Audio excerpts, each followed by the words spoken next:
Okay, so there's this lady, and she has identical twins, but she can't keep them, so she gives them up for adoption. And one of them goes to a Mexican family, and one of them goes to a family in Egypt. So the Mexican one is named Juan, and the Egyptian one is named Amal. Well, one day, the mom's getting sort of, not really homesick, but you can come up with the term for it, and she kind of misses her two sons. But luckily for her, the Mexican son Juan sends in a picture of himself, and the mother's like, "Oh, that's so great, that's so wonderful." And she talks to her husband and says, "Man, but I wish, the other one was sending in a picture of himself." And the husband says, "Well, if you've seen Juan, you've seen them all." And, yeah, it's a little fun joke for you. Alright, so this is Phreak bringing you a new opening for every single commentary since 2004. Okay, that's really retarded, but anyway, 50-second mark, 1x speed, fog of war, on from Sweet's point of view. I'm not going to repeat the time again, so let's go ahead and get this unpaused in 5, 4, 3, 2, 1, unpause. So I know I was asked for some micro and macro tips, so I'll try to give them throughout the game. Well, since there's not a whole lot going on right now, you guys should notice this build order. It gets you fiends and attack pretty fast. So look for when he builds everything. It's pretty sweet.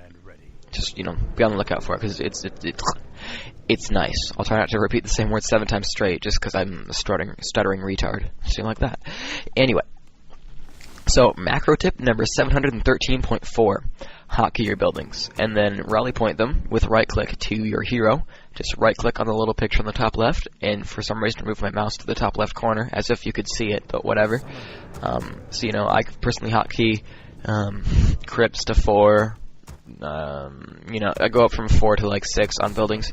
I use 7 for my upgrade structure, such as blacksmith, war mill, hunter's hall, etc. I hotkey either a shop or a lumber mill to number 8. It's not really that worth it to hotkey a lumber mill, because all it is there's 2 upgrades, and they're very situational. So generally your shop should go to 8, because that way you can quickly double tap 8 and right click your hero. It just saves a little bit of time when you're like, oh my god, I gotta get a potion on my Mountain King. It'll save you a little bit of time. You might save your hero because of it. So it's something to remember. So hope you guys are watching the build order, because it's pretty sweet. Anyway, I hotkey my altar to 9, my main to 0, and I use 1 through 3 for units. I'm trying to get into the mode of hotkeying all my production buildings to 6, and then choosing tab to go through them. That's micro tip number 745, is use tab to switch between either buildings or unit groups, so that you can quickly go between your Death Knight and Lich, just to make nuking that much easier and faster. And otherwise, just kind of, consolidating hotkeys and being able to access certain units without having to move your mouse away. As if, let's say you're trying to purge some hero that you've just been focusing on or ensnaring, or you just think about how many tabs it'll take to get to your shaman or your raiders or whatever. You hit tab that number of times, you just hit E or G, and you click the hero where your mouse is already at, rather than having to move your mouse down, click the portrait, pulling back up, and clicking the hero. You can just do it pretty quickly. So that's something to think about. So he's already attacking, and he's making Ruby and Tower. You always want to make a Ruby and Tower versus Orc, especially since he's doing this kind of a grunt rush here, and he has no units. He definitely can't let himself get off of wood, because he's really going to need the wood count. So his ghoul comes in, he sees that he's teching. He was looking at the menu map and seeing as soon as he saw red blips on the map, he went over to his ghoul, who's probably on hotkey, and started using it for good or for evil, depending on your outlook. So the orc realizes he can't harass. Now, why is that? It's because he's got a Rubian Tower. But that doesn't keep the undead from saying, hey, guess what? Come follow me so you can't creep. Because right now, Sweet can't creep because he's going to Fiends. You notice right now, he's got 1 Fiend. And he's making a second one. So that's not really enough to creep very steadily with. So he's kind of chilling out. And what he's doing with his Death Knight is trying to find his opponent so he can creep jack, steal a creep with coil, etc. And just trying to be generally annoying. So kind of looks around, sees what's at the base. I actually got a chance kill with his Fiend on that wolf, so a lucky 20 experience for him. Not a huge deal, but whatever. It's, you can take it. So he doesn't find Orc anywhere nearby. And now you notice right here, he takes his ghoul around to start focusing that grunt. Now, the exact reasons why, I'm not sure, but it's maybe to kind of wake up the orc army, and oh look, it's he's getting focused. So it coils it before it dies, and sends it around to try to save itself. Probably a good idea.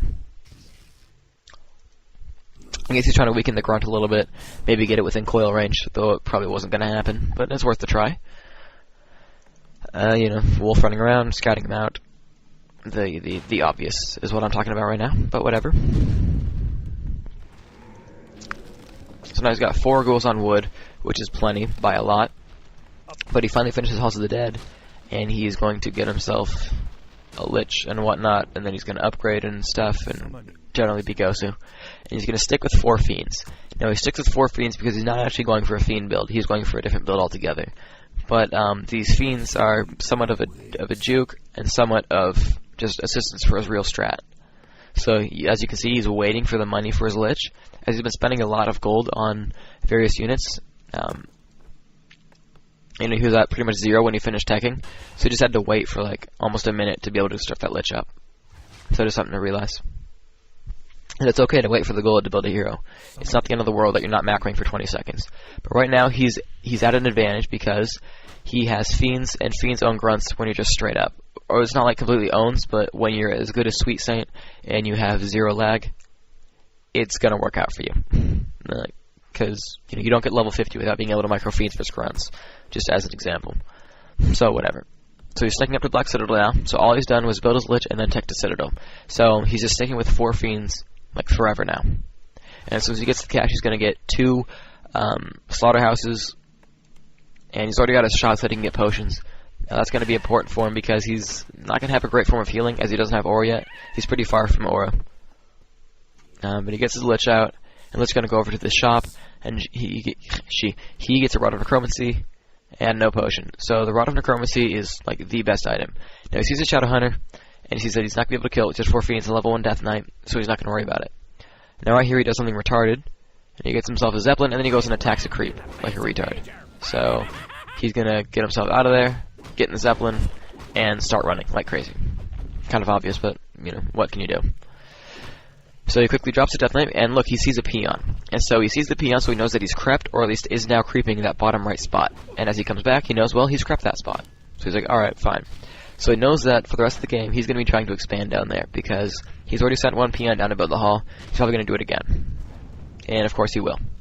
So you notice Orc used the speed scroll to try to kill the Zeppelin. I said this in an earlier commentary, probably not for WCR though, is that burn through your speed scrolls because they're so cheap that if you save a peon or you kill a peon because of a speed scroll, it's paid for itself by a lot. You can burn them. They do have a cooldown, and they're not like there's not like 10 of them in the shop at once. But overall, use your speed scrolls like crazy because they're very cheap, and if you get some good damage out of it, go ahead and do it, because it'll be worth it. So right now, Orc's going to kill the Zeppelin, so no use of the Zeppelin, unfortunately, for Sweet. That was a cool little whistle right there. So that's too bad, but he's like, oh well, I took some losses, I can handle it. So you notice he's building a slaughterhouse now, or 2, I should say, and he's going to be using them to make cool units, as you're going to see how the strat works out. He's going to try to get level 2 with the Death Knight. I think he does get it. Coils the Lich, because he's at full mana. One thing to realize is that when you're at full mana, go ahead and use Coil or Nova or whatever to creep, because it's going to come back, and if you're at full mana, it's not doing anything except just sitting there. So since it's going to regenerate on its own, go ahead and spend the money, because it's going to be worth it. So right now, he is building himself a pair of statues, and then he queues up Destroy Form and another statue, because he's going for Mass Destroys, because it's good versus Orc. So he sees his peon, and he clicks it a couple of times, sees that it's not doing anything. It's got full health though, whatever. So he comes up and he's going to kill it. Now the reason Dayfly went to the gold mine was to try to kill a little bit of time. Because when you go into the gold mine, you turn invincible, and it gives him just 1 second to delay him. Now he's got raiders, and he's like, oh crap. He gets ensnared once, he's going to try to nuke it, force it out. He can't do it, and so he's like, okay, well, I'm just going to have to run. So he TP's out before he loses the Fiend, because that's worth it. Sure, the TP costs more than the Fiend, but the EXP gained from killing the Fiend would not be to his advantage. As you can see, he tried to, even though he burned a TP, he tried to actually get himself a kill. I guess lesser players that probably would have worked, but, you know, whatever. So now you see what he's building now. It's, well, more statues. He's going to be massing destroyers, as, you know, I said before.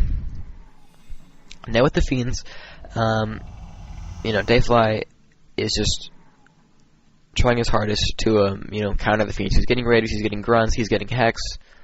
You know, you notice right here, good intuition by Sweet, sees that, yep, Dayfly's attacking.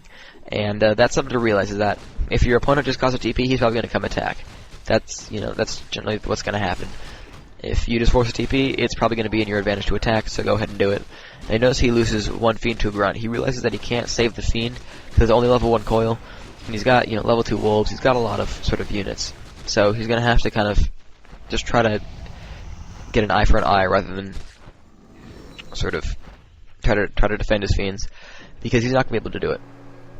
Now right there you saw he got Destroyer form, and he ate the Wolves as fast as he can. That's just like what I was talking about in the previous commentary, with priests dispelling the Wolves, is that, you know, Destroyers can dispel them, and in this case they're actually a free mana, which is equal to damage. It's pretty nice. So that's something to think about. Now right here he doesn't eat the Inner Fire, because he's retarded, but whatever. His Lich is just pumping through Dark Rituals on the Skeletons, because if they're at full mana, you'll gain just a little bit of advantage from it. You'll gain 60 mana and lose 25, so you'll gain 35 mana for each full hit point Dark Ritual, which is a pretty good trade, considering that, well, you get 8 Skeletons for 150 gold. It's a lot more efficient than a Mana Potion, by a lot. So he's going to do that whenever he can. Since the Lich doesn't have Brilliance Aura, you want to try to, you know, give it mana whenever you can. So either if it's in the form of statues, or if it's in the form of using Ritual on Skeletons, either way, it's smart. Now right here, Sweet could have, as you're going to see, he could have gotten level 3 in his Lich if he had run his Death Knight out faster. However, he didn't, and the Lich is not quite at level. You know, he hasn't quite leveled. He would have gotten it had the Death Knight ran away. Yeah. Duke Treadmore runs away, bravely runs away, etc. Monty Python, fun stuff. Anyway, so he's got himself 2 statues, he's got 3 destroyers, it's all good. And he's gonna creep because he wants level 3 in his Lich. That's probably the only reason he's creeping right now. Is just for simply being able to level up. Because that's gonna be a nice advantage for him, is he's got level 2 Nova, you know, doubles the AoE damage, adds another third to the hero damage, it's pretty nice. And he gives himself nice Gloves of Haste. So his Death Knight's like a damage machine, kinda. Whatever. So, he's going to come in, and he's going to eat the mana off the statues, and then upgrade them to destroyers, because they're going to lose all their mana anyway when they upgrade, so you might as well just try to get some mana out of it. Now you notice right here, if you were looking, he queues up all the burrows on kills. He's using shift click to group them up. And luckily for Dayfly, he gets 45 burrows, so he's not going to be able to kill the rest of them just now. He's going to come back as he sees the red blips, and he's going to come attack. Now he wants to kind of keep the uphill advantage, but Dayfly lures him down a little bit. He's going to quickly eat those wolves, and he's going to focus the Farseer. Because the Farseer is the main hero, it'll be an easy kill. He sees that it doesn't have a TP, but, you know, he uses the potion. He's going to start to run away. So lots of coiling going off on the Abomination. So right now Dayfly is doing a bad thing by trying to focus the A-bomb. Now what he could do is take his Grunts, since they can't attack air, and focus the Fiends, while he takes his Raiders, ensnares the Destroyer, and focuses it with all his ranged guys, including his heroes. Now instead, he's pretty much taking everything and focusing the A-bomb, and so the A-bomb just kind of fulfilled its purpose. It tanked 1080 damage with 2 armor, you know, and that's 1,000 something damage that the Destroyers didn't take. Destroyers are causing more damage, they take more damage, they have less hit points, they cost more, yet he's killing the A-bomb, so that's retarded. Just so you know. So Nova's, the Shadowhunter is going to come after it now. It was running away before, but now it's pretty much in range. Notice the Nova slowing again is monstrous. Now he hexes the DK, which is unfortunate because the Lich says F you and kills it. Now if he had let the Death Knight just kind of run because he didn't have any mana, probably could have gotten away. It's possible. And Dayfly says GG. And you notice that Sweet was smart and scouted that expansion down there, if you checked it out. If you're looking down there, he scouted that expansion. I missed it for the 3rd time watching the replay, exactly when he did it. But since he saw the peon down there, he constantly checked around that spot. You know, since early in the game when he bought the Zeppelin, he saw the peon coming down, he knew for the rest of the game that he's going to try to expand there. And, you know, once you start trying to expand, you're always going to try to expand. So if you ever see someone send a worker off, you know, if, you know, human sends 4 militia off to some side, or you see an orc just sending 1 peon over, or an undead sending an acolyte, and you kill it, just remember that he's going to be trying to do that again and again throughout the game. Trust me on this, it'll happen. So, Sweet was smart to switch away from Fiends, although that was his original strategy to go Destroyers, because as you saw, he fast-teched a lot. Got tier 3 pretty quickly, within 10 minutes, probably around like 7.5 to 8. You saw a really nice build order, I would hope. Something you could copy if you want to go Mass Destroyers. It's a pretty good build. I don't feel Dayfly played up to his full potential, as you know, he brought his heroes back when they are going to be easy kills, you know, a couple of times. He was smart, you know, he was able to save a lot of them a lot of the time, but, you know, it wasn't perfect. Also, he didn't scout very well to look for Mass Destroyers.